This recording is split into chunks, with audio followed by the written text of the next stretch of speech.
Bismillahirrahmanirrahim. Assalamualaikum warahmatullahi wabarakatuh. Kementerian Kesihatan dengan duka citanya maklumkan mengenai satu kes yang disahkan COVID-19 telah meninggal dunia kemarin. Yang Berhormat Datuk Seri Setia Dr. Haji Awang Muhammad Isham bin Haji Jaafar, Menteri Kesihatan, mengongsikan perkara tersebut semasa sidang media situasi terkini jangkitan COVID-19 di Dewan Al-Afiah Kementerian Kesihatan. Menyertai sidang media Yang Berhormat Datuk Seri Setia Awang Abdul Muttalib bin Pehin Orang Kaya Seri Setia Datuk Paduka Haji Muhammad Yusof, Menteri Pengangkutan dan Info Komunikasi. Mendiang ialah seorang lelaki berumur 55 tahun yang merupakan kes 656 yang telah dilaporkan pada 15 Ogos 2021. Kes ini telah mengalami masalah jangkitan paru-paru setelah dijangkiti COVID-19. Sehubungan dengan ini, demi menjaga confidentiality dan menghormati privasi keluarga kes ini, Kementerian Kesihatan tidak akan mengongsikan butiran peribadi mendiang. Orang ramai juga dipohonkan untuk sama-sama menghormati dan tidak menyebarkan maklumat-maklumat berkaitan dengan kes tersebut. Di kesempatan ini, saya mewakili warga Kementerian Kesihatan dan keseluruhan rakyat negara Brunei Darussalam mengucapkan takziah kepada keluarga mendiang. Semoga keluarga mendiang diberikan kesabaran dan kekuatan dalam menghadapi pemergiannya. Sementara itu, 176 kes baru jangkitan COVID-19 disahkan kemarin di negara Brunei Darussalam yang membawa jumlah keseluruhan kes di negara ini kepada 2,159 orang.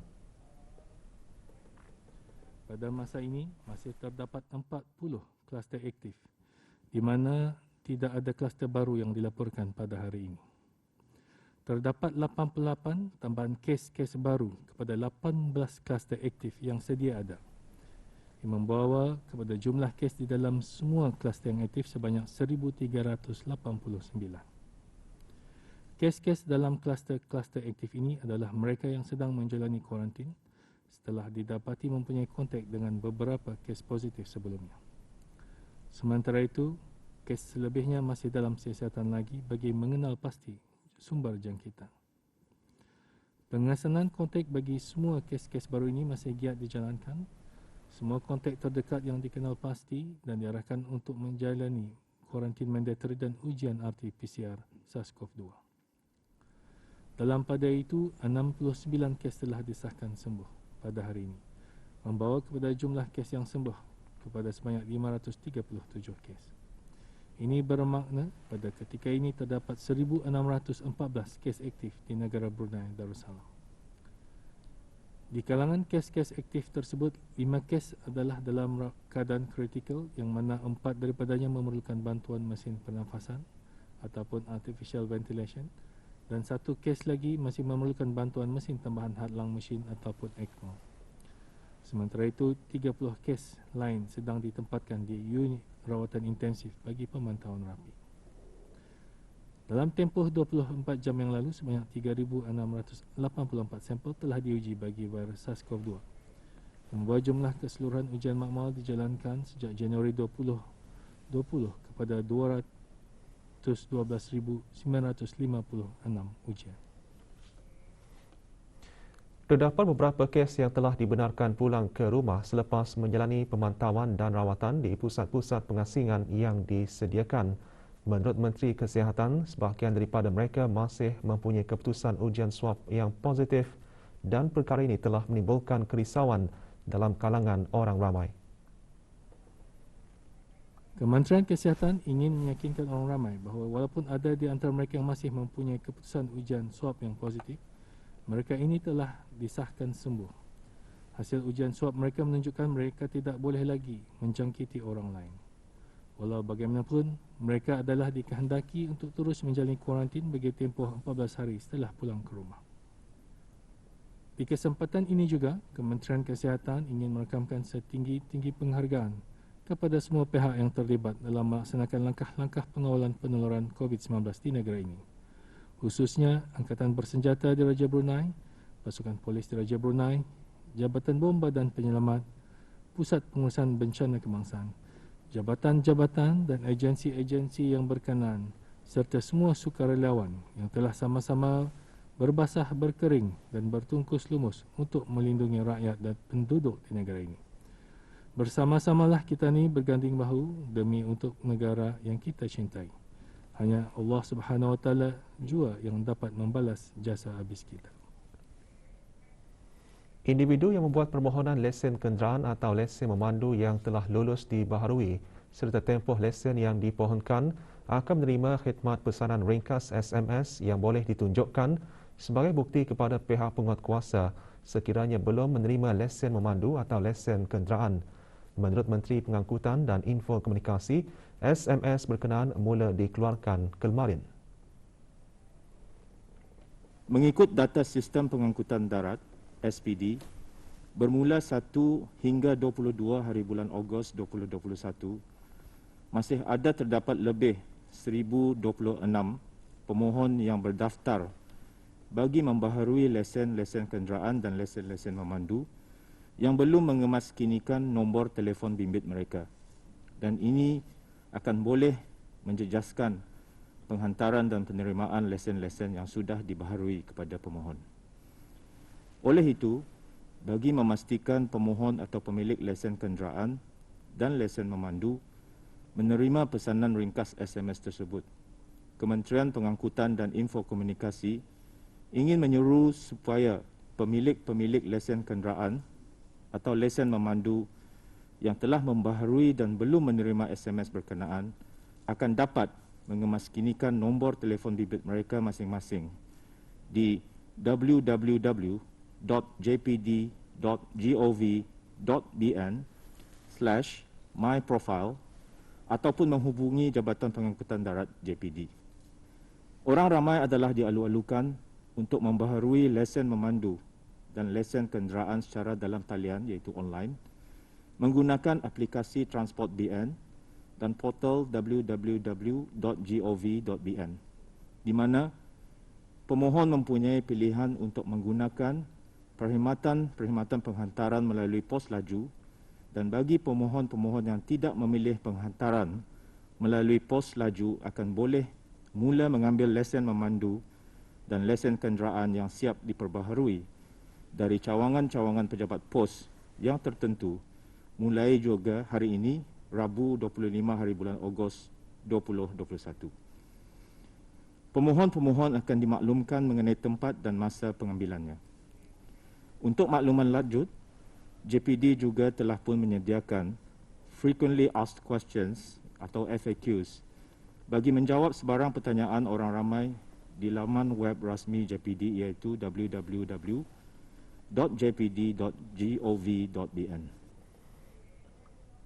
Berhubung keperluan minimum bagi kenderaan yang belum sempat diperbaharui lesen kenderaan, Menteri Pengangkutan dan Info Komunikasi menegaskan bahawa setiap kenderaan persendirian dan komersial perlu mempunyai polisi pelindungan kenderaan atau insurans yang sah. Bagi kenderaan yang berumur 7 tahun dan ke atas dan kenderaan komersial, hendaklah membuat pemeriksaan kenderaan di stesen-stesen pemeriksaan kenderaan VIS. Menteri Pengangkutan dan Info Komunikasi juga menjelaskan dalam usaha mempermudahkan orang ramai yang belum sempat membaharui lesen kenderaan dan lesen memandu yang telah mansuh mulai 1 Ogos 2021, JPD telah pun membuat perundingan dan penyelarasan dengan pihak pasukan polis di Raja Brunei. Dan penyelarasan ini adalah bagi tujuan untuk memberikan kelonggaran-kelonggaran tindakan penguatkuasaan undang-undang bagi orang ramai yang mempunyai bukti bahawa mereka sudah memohon untuk membaharui lesen kenderaan dan lesen memandu sama ada melalui talian Darussalam 123 atau secara dalam talian melalui portal www.gov.bn dan juga aplikasi Transport BN. Dalam kesempatan ini, perlu juga diambil maklum bahawa setiap kenderaan hendaklah mempunyai lesen kenderaan ataupun sekurang-kurangnya polis perlindungan kenderaan insurans yang sah apabila berada di jalan raya.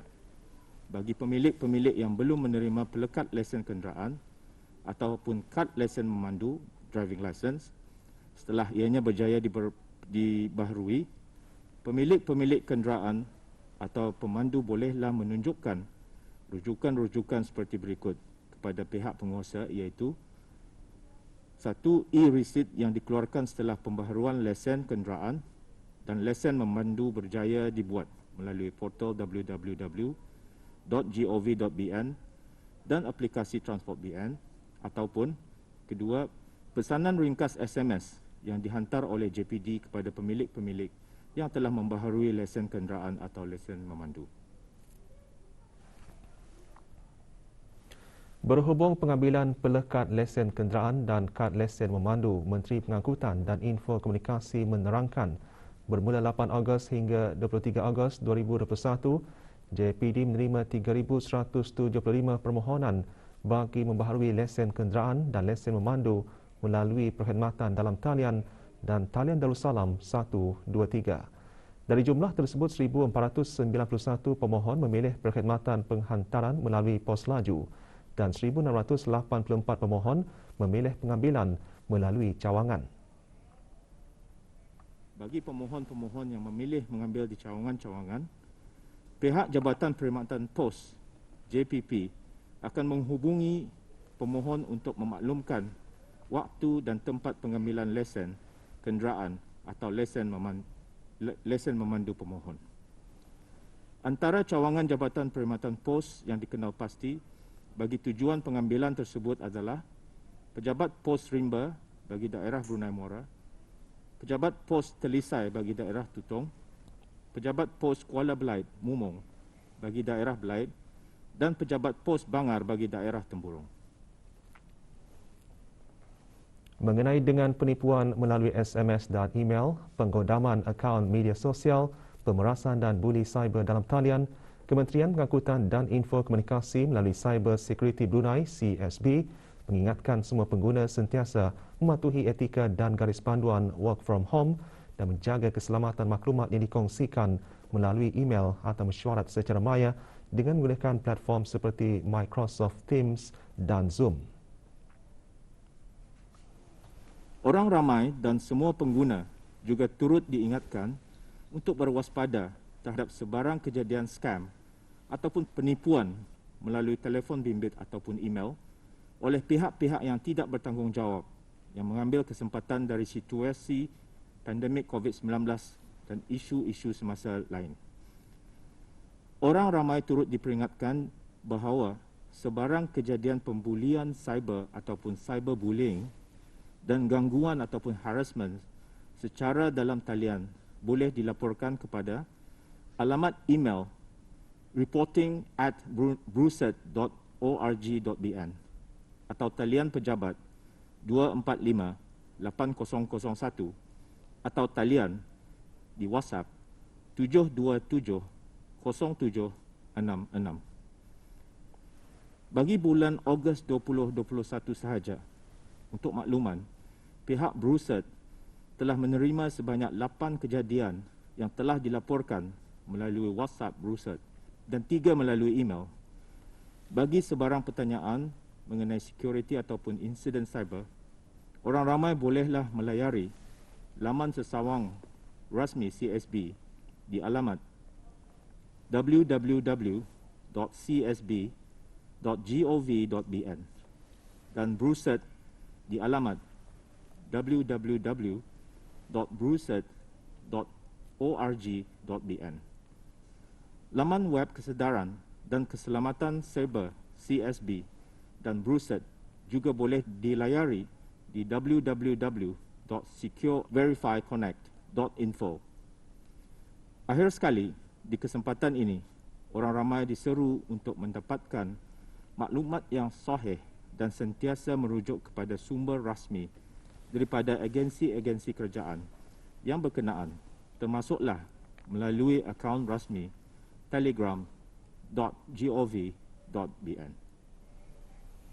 Kementerian Kesihatan telah menerima mesin COVID-19 Genome Sequencing Machine beserta peralatan dan bahan-bahan keperluan lain yang disumbangkan oleh syarikat IDG Capital. Penyerahan sumbangan direkan di Makmal Clinical Diagnostic Molecular bagi penyakit berjangkit Jabatan Perkhidmatan Makmal di Kampung Bukit Bendera Tutong. Sumbangan bertujuan untuk memberi sokongan kepada usaha-usaha negara Brunei Darussalam dalam menangani COVID-19. Sumbangan diserahkan oleh Yang Berhormat Datuk Seri Setia Dr. Awang Haji Muhammad Amin Liu bin Abdullah, Menteri di Jabatan Perdana Menteri dan Menteri Kewangan dan Ekonomi kedua, kepada Yang Berhormat Datuk Seri Setia Dr. Haji Awang Muhammad Isham bin Haji Jaafar, Menteri Kesihatan. Sumbangan daripada rakan kongsi kanan IDG merupakan hasil kerjasama rapat bersama MGI Technology Company Limited dengan bantuan syarikat penerbangan di Raja Brunei. Peralatan tersebut yang akan mula beroperasi dalam masa terdekat ditempatkan di Makmal Clinical Diagnostic Molecular bagi penyakit berjangkit Jabatan Perkhidmatan Makmal di Kampung Bukit Bendera, Tutong.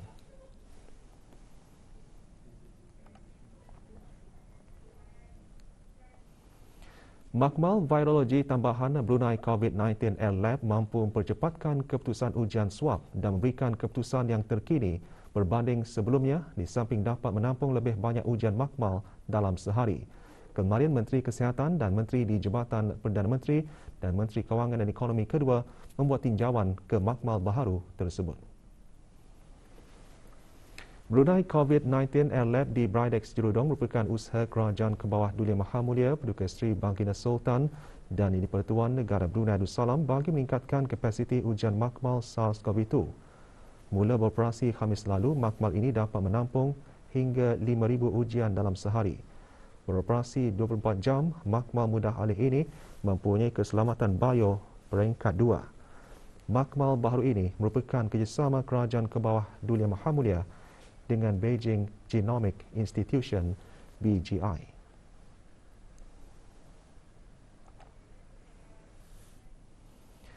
Perhimpunan Agung AIPA ke-42 yang bersidang selama 3 hari meluluskan sebanyak 25 resolusi yang dibincangkan pada Komiti Politik, Sosial, Ekonomi, Organisasi dan Wanita dalam Parlimen yang dipersetujui dalam sebuah kenyataan bersama ditandatangani oleh Ketua-Ketua Perwakilan Ahli AIPA.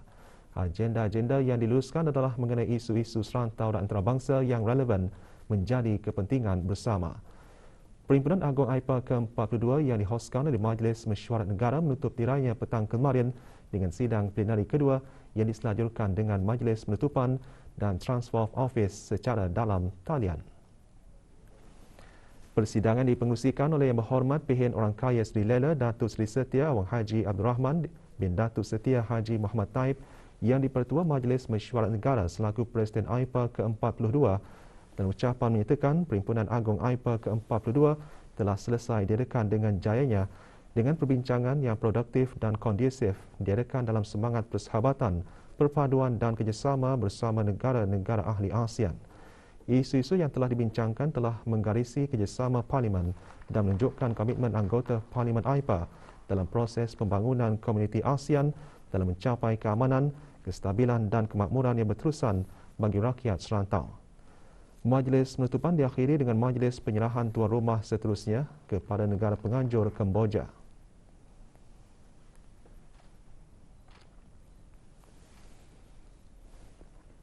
Madam Secretary General of AIPA. Orang ramai dialu-alukan untuk sama-sama menghulurkan sumbangan berupa buah kurma kepada pesakit-pesakit positif COVID-19. Ini kerana buah kurma kaya dengan nutrisi yang baik untuk tubuh badan di samping makanan sunnah Nabi Muhammad sallallahu alaihi wasallam.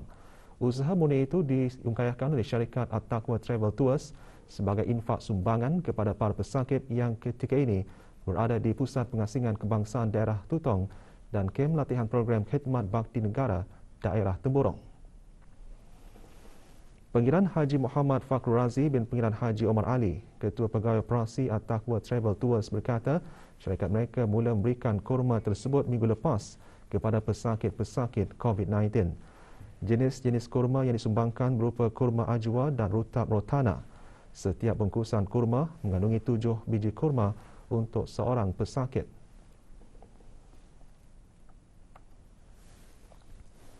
Alhamdulillah setakat ini pihak syarikat telah menerima sambutan yang baik daripada orang ramai yang ingin ikut serta untuk memberi sumbangan berupa kurma ini kepada pesakit COVID-19.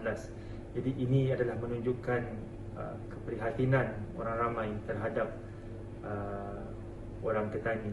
Jika orang ramai yang ingin ikut serta untuk memberi sumbangan berupa kurma kepada pesakit COVID-19,